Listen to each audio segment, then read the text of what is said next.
Maya, finally, parang ito yung breakthrough ng inyong love team na kayo yung nabigyan ng chance. O anong feeling na ngayon napansin na talaga yung love team nyo and mag-uumpisa na pinag-uusapan, may mga fan base na kayo? Well, excited ako kasi for sure hindi lang naman din kami dalawa or hindi lang naman ako yung nag-wait for this, yung shippers din namin. And I think bago siya ulit for me somehow kasi ngayon na nga lang kayo magkakatrabaho. And yeah, exciting lang kung saan nga ito patungo. Si Maya? Nakakatuwa po at nakakataba ng puso dahil merong mga naniniwala sa amin at kinikilig sa chemistry namin. Pero dito kasi sa Philippines, di ba, kapag pinagti-team up, the fans expect na mauuwi nga into something real, di ba? May pressure ba sa inyo na gano'n? Na dahil magka-love team nadidevelop or parang may conscious effort na ma-develop?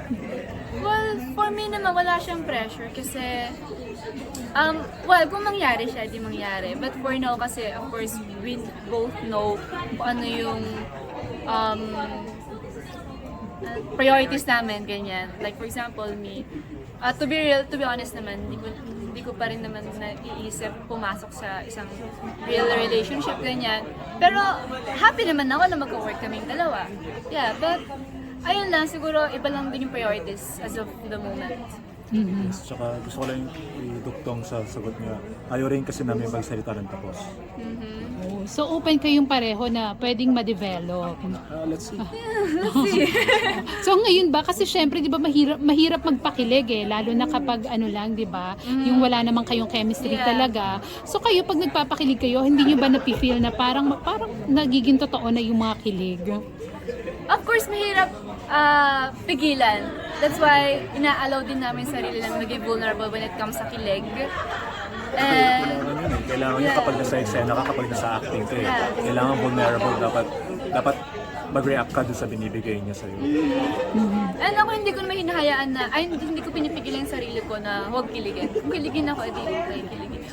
So para lang sa ng mga fans, yung bang kilig nyo is for half-mates or meron nang in real life na parang may may kilig factor na or may nade-develop na or may nararamdaman na kayong something? Ako kinikilig ako kasi genuine yung connection namin. Yung relationship namin, yung friendship namin together. Yeah. Sobrang bibihira yun sa industry. Pero hindi mo pa napifeel yung may iba na parang nagde-level up na yung kilig? Let's see. Pero anong natidiscover niyo sa isa't isa na parang nagugustuhan niyo? Gustuhan. Yun nga, yung sagot ko kanina na hardworking. Yung hardworking kasi ni Kauri sobrang consistent from day one na na-meet ko siya since PBB. Kakalabas siya pa lang ng PBB. Nakita ko na yun sa kanya. Sobrang hardworking. Na-discover ko po sa kanya. Assurance. Binibigay niya assurance. No, hindi ako sa scenes. Na parang okay lang maging vulnerable. Kasi for me, sobrang na-appreciate ko yung ganun. Sobrang pinapahalagahan ko yung ganun. Para of course, maramdaman ko rin na safe ako na parang okay akong gawin yung scene na to, ganyan. Okay ako sa ganyan. At kung may chemistry kayo on screen, nagkakaroon din ba kayo ng mga differences? Siyempre, di ba, hindi maiiwasan yun minsan talaga sa love team, yung may mga tampuhan. Oo, bestie ko to. Bestie. What do you mean? Nagkakatampuhan din ba kayo? Nag-aaway din ba kayo? May mga LQ din ba? Parang normal naman yun sa mga tao kasi meron tayong mga limitations at boundaries. Iba-iba tayo kung paano tayo pinalaki ng mga magulang natin. Yeah. So paano pag nagkakatampuhan kayo sa set? Paano nyo ginagawa yung kilig? Paano kayo magpapakilig kung may tampuhan kayo? So far, wala pa naman nangyayaring ganun po. Na nasa set kami, tampuhan, wala. As much as we can, pag nasa set kami, professional, hindi pwede magkatampuhan kami dalawa. Kasi mahirap na, baka madami yung work na. So last na lang, ano yung mga dapat abangan pa ng fans dito bukod dun sa pinakitang trailer kanina, ano pa yung mga dapat abangan sa inyo ng fans sa Half-Mates? Sa half-mates, dapat kong nilaabangan. Pag sinabi na kasi namin, magsaspoil na kami. Na like, meron bang mga scenes na medyo, ano yun, mas magpapakilig pa sa kanila? Madami, sobrang madaming eksena, lalo na kapag pagkasama na kami sa bahay. Kaya, sa bahay magsisimula lahat. Pero wala namang intimate. Intimate.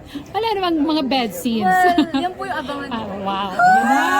O, di ba? Nag-react kayo, abangan nyo yan. Okay, sige pa. Asususa kami dun eh. Isa pa Yung reaction mo lang nakita mo siyempre na yung tower lang yung nakatapis sa kanya. So, yung towel lang. sa scene, oo. Oo nga pala, meron na kanina. Parang nalaki yung mata mo eh.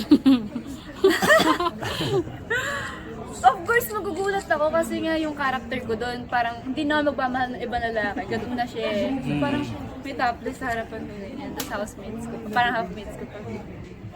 Gulat pa. Pero, no, hindi pwede.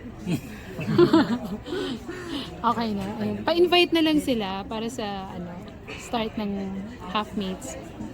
Ayan po, Halfmates, mapaparedy po sa ABS-CBN YouTube channel October 18, tuwing Tuesday and Friday. Yeah, sana po supportahan nyo kami. Sabayan nyo kami panoorin itong Halfmates. Thank you. Thank you so much!